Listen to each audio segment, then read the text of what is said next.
Welcome back to another edition of our Four Questions Journalist Spotlight. We are talking today with Jewel Wicker, and I'm going to let Jewel talk a little bit about what she does because she's got all kinds of fun things that she is working on. And just kind of set the stage, Jewel is a freelance journalist, which means she's working on all kinds of different publications. And good morning, Jewel. Good morning. So give me a feel first for what is your background? How'd you get into this and where have you worked kind of previously? Yeah, so I'm a freelance entertainment and culture reporter. I kind of stumbled into journalism, started a music blog because people got tired of me talking about music when I was in high school. By the time I got to college, I found out, oh, this is a thing that I could actually study and turn into a career. I thought I wanted to go into music, but I wasn't good at playing any instruments, couldn't sing, couldn't rap, and I don't have the patience to be a music manager. And so I kind of figured out that this was my way of being in entertainment without actually having to be a performer myself. And so that's kind of how I got into it. I started out as an entertainment reporter in Harrisburg, Pennsylvania, after I graduated from Georgia State.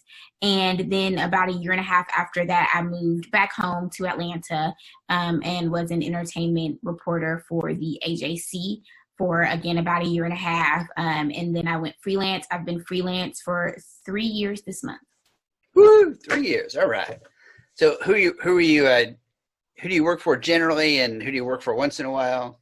Yeah, so some of my regular clients are, I still write for the AJC semi-regularly. I write for Atlanta Magazine pretty regularly. Teen Vogue is one of my regular clients. Billboard is one of my regular clients. I've also done some work for Vice, for the LA Times, for the Hollywood Reporter, the Wall Street Journal magazine, publications such as that. So a good variety. So is there a publication that you have on your list of, I want to write for them, I just need to sell them in on a good story? I mean, everybody wants to have their first piece in the New York Times. So, that's definitely a goal of mine. Okay.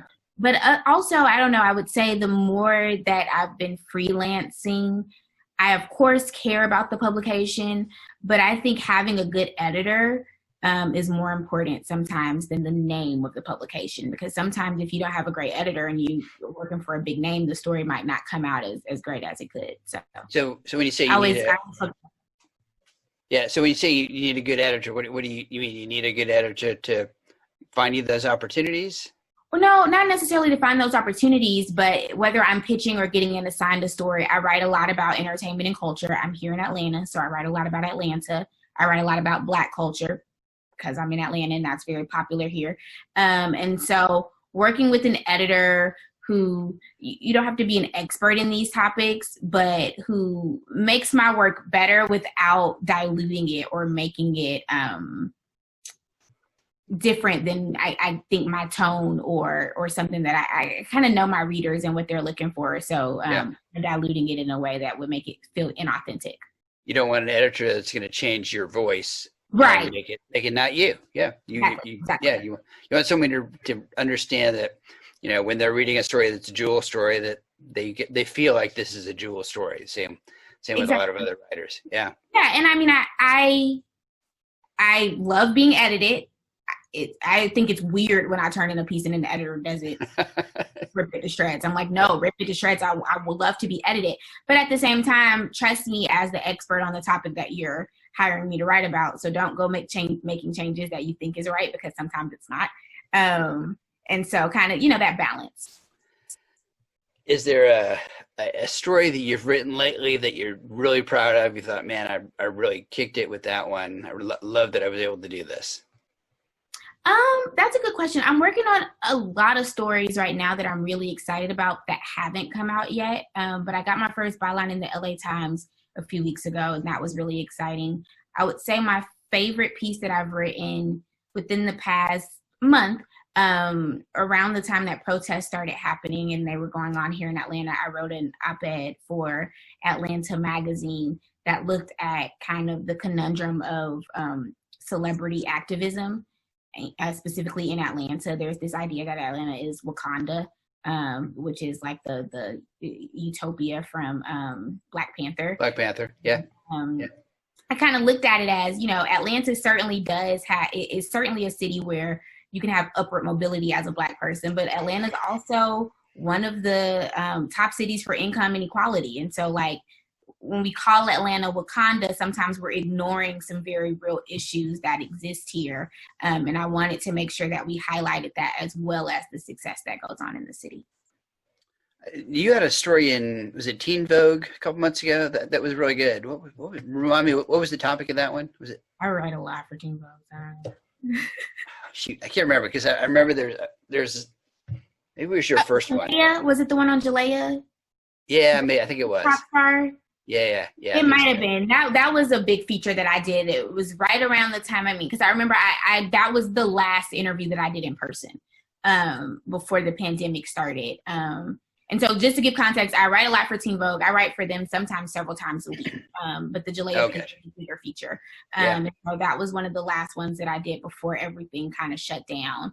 And it came out, I want to say in April, but it focused on a TikTok star. She lives right outside of Atlanta. She created this dance that ended up going viral. Artists like Lizzo and A-Rod, celebrities like A-Rod ended up doing the dance. And she was literally going in the comments being like, I made this, and nobody believed her because she didn't have a lot of and she was kind of frustrated because she was like, I made this dance and no one's giving me credit for it. No one knows that I made it.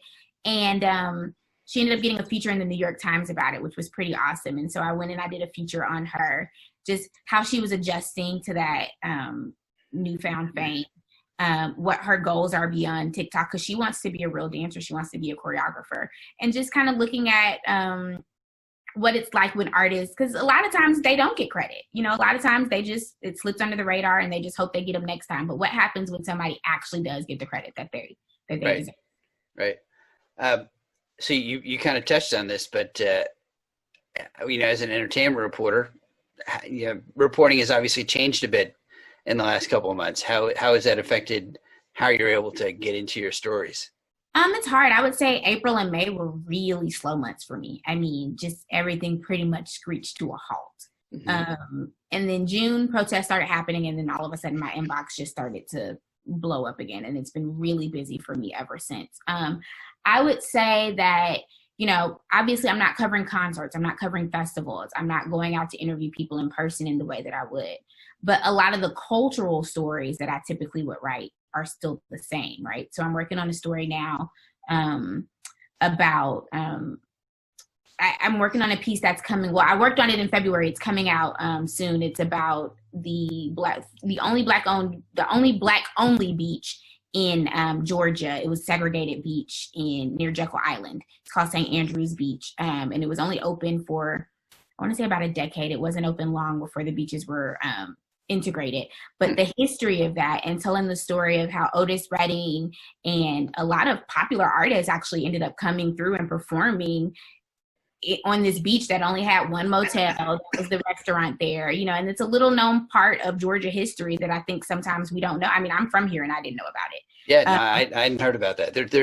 There's a lot of Georgia history that people don't know.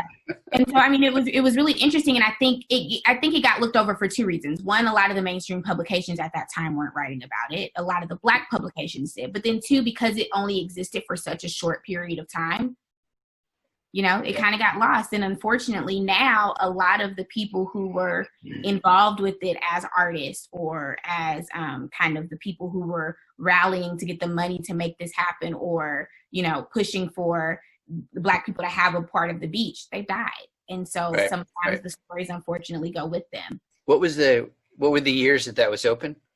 It was in the 60s. I would have to look to give you the exact years, okay. But I'm just curious, just generally, just in the 60s. It was in the 60s, and it was St. Andrews Beach. Very interesting. I'll have to look for that story when it comes out. Yeah, I mean, it's really, it was supposed to come out months ago, but it's for Jekyll Island Authority, which is, they have a magazine that comes out for the tourists. Yeah. And they're like, we're waiting for the tourists to show up. And we're like, well, good luck with that. So it's pushed back a few times, but I'm hoping it'll finally come out, because it was so cool. I got to go through the Black publications, and I found all of these old advertisements for the beach, and, all of these really great parts of history. It was really fun. No, that sounds like a good one. Are there other topics that you're in the back of your head? Think I want to here's other things I want to write about. Yeah, I mean, I'm from here. My family is from Georgia, and so I like writing those tidbits about little unknown facts about the city or about culture and history in the city. I have another piece on dance in Atlanta, the history of like dance when it comes to like urban dance here. Wrote that in February. It still hasn't come out. So I like writing pieces like that. But also you can see how the pandemic has pushed back some of my work. It's pushed back a lot of things. I know. Yeah. Are you looking at kind of virtual entertainment? How musicians and whatnot have kind of shifted online and that kind of thing? Yeah, I think, as we, it looks like maybe we could be doing this for a while.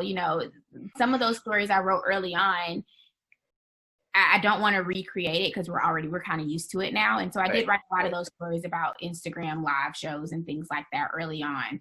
And I've covered a few of them as recently as maybe 2-3 weeks ago for Billboard. But I also have been looking at alternative performance ideas. So I wrote a piece for Atlanta Magazine a few weeks ago, maybe 2 weeks ago, about a series called Parking Lot Concerts, where a group of artists, a management company has hired some artists, from within the city to perform in a parking lot concerts. And theoretically, the people are supposed to stay in their cars and watch the concert from their cars. Now, do people actually stay in their cars? No.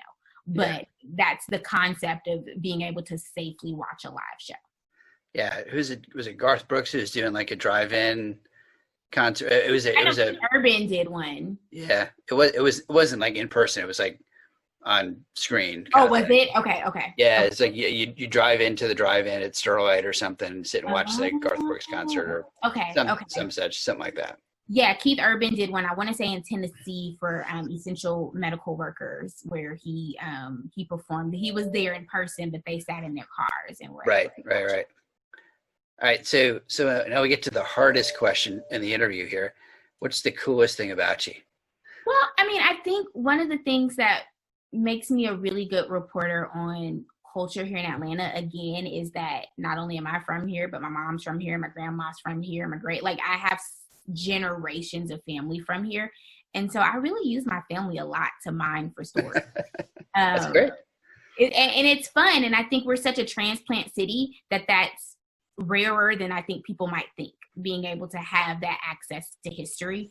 And I probably get on my family's nerves doing it, but it's a lot of fun to be able to, I think of the stories that my mom told me when I was younger about her childhood in Atlanta, or the things that she used to do, and how much I just did not care about it because I was a typical kid. Right. And now that I'm older, I'm like, well, you didn't tell me that that's the same place where, Dallas Austin was hanging out, or what, and she's like, oh, now you care? And I'm like, yeah. It's a really great thing to be able to tap into those aspects of history in that way. So you said you've got a pretty good sized family here in town? They're smaller now. We had a really big family. Unfortunately, my mom is the youngest of 8, and her older sister is 17 years older than her. Wow. So unfortunately, a lot of her siblings have died, and we kind of handle it now. But all my family's here. Mm-hmm. Cool. Yeah, me too. Most of mine are here too. All right. So let's see. So I usually ask, like, what's the last cool book you've read? But I'm gonna go and say, what's behind you on the table? Because I see a couple of books there to your left. Oh, so these are actually Billboard magazine. So this one is The American Dream, 21 Savages. It was my first cover that I was a part of. So I co-wrote it with Gail Mitchell when he was detained by ICE last February. I reported a good bit for NPR, Billboard, and some other publication, Atlanta Magazine, on that story. And so this was a good one because it was my first cover story. That was a really big deal for me. Cool. I have that there. And then I also, on this side, I have the 1619 Project from the New York Times. Yep. And then a bunch of books. What's in the frame there? Oh, my mom actually did this. She framed a few of my articles. So one of them is a cover from Atlanta Magazine. It wasn't a true cover, but I wrote about St. Beauty, and they ended up on the cover. There's two pieces that I wrote for the Hollywood Reporter. One on Letitia Wright. She was the sister in Black Panther, and she also won her. She was nominated for her first Emmy for an episode she did of Black Mirror.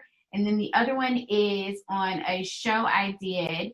It's on a documentary that I covered called "Minding the Gap," which looked at kind of abuse through skateboard culture. So yeah. All right. So, favorite restaurant that you wish you could go to and sit and eat in person? I really miss burgers. So if I could go to Bocado or like a one-eared stag and get a burger, I'd be really happy. All right. Favorite getaway? Where do you like to go to get away? You know, I've been thinking about that a lot because I'm like, I really wish I could go on a getaway. I think in normal times, my mom started off taking me to Helen and kind of like on a cabin getaway. Yeah. Maybe 19 years ago. And so that's always a fun one. All right. Let's see. Favorite guilty hobby? Guilty pleasure. Favorite guilty pleasure. Favorite guilty pleasure. That's a good question. I watch really, like, I don't know if they're weird, but I don't know that they're necessarily supposed to be entertaining, but I watch like interesting videos on YouTube. Like I watch, I'm not vegan. I'm not even vegetarian. Sometimes I'll eat plant-based, but I watch a lot of vegan recipes. And usually I'm like eating a huge burger and I'm like, oh, that's interesting. And I'm watching this. And my friends are like, this doesn't make sense. And I'm like, I don't know. But it's a good burger. It's a good, Wait. So tell me about your new newsletter. I can't forget that. Yeah, absolutely. Yeah. So I came out with a newsletter. I guess I'm on my third issue now. It's called As Told To. It's on Substack, so you can get to it by going to jewelwicker.substack.com. Or if you look me up on Twitter, it's there too. My Twitter is Jewel Wicker Show.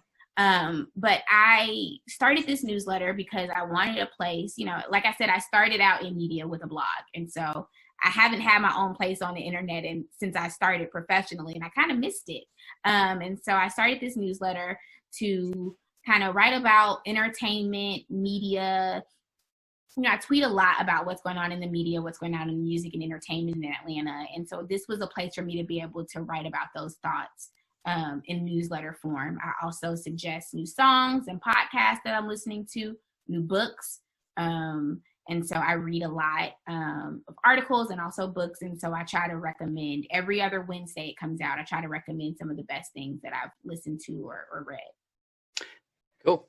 So I always encourage people to kind of be very diverse in their, what they're reading and where they're getting their news. What do you look at every day in terms of news? Where are you getting your updates? Oh, I mean, I get my news from a lot of different places. And I think probably like a lot of reporters, we follow a lot of other reporters who also get their news from a bunch of different places. And so on any given day, I'm reading from a bunch of different newsletters, but also traditional publications, newspapers, magazines, digital publications. Like I said, I read a lot. I mean, I really, it just runs the gamut.